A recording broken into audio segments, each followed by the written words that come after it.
So today's a bird day. It is Sunday, Easter Sunday, March 31st. It's just about 4 p.m. And all day long, I've had a zillion birds on the property.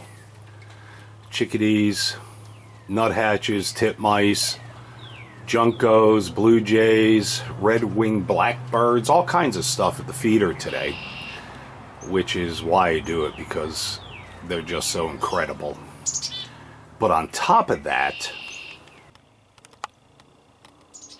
we've got a couple of geese visitors, and I don't even know what they are, but let's have a look. A couple of ducks that, quite truthfully, I've never seen before.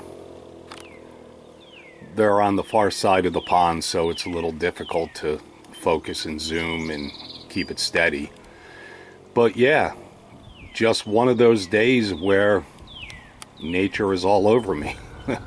And I have to tell you that I love it. Guys, enjoy your Easter. Hope all is well. And we'll talk soon.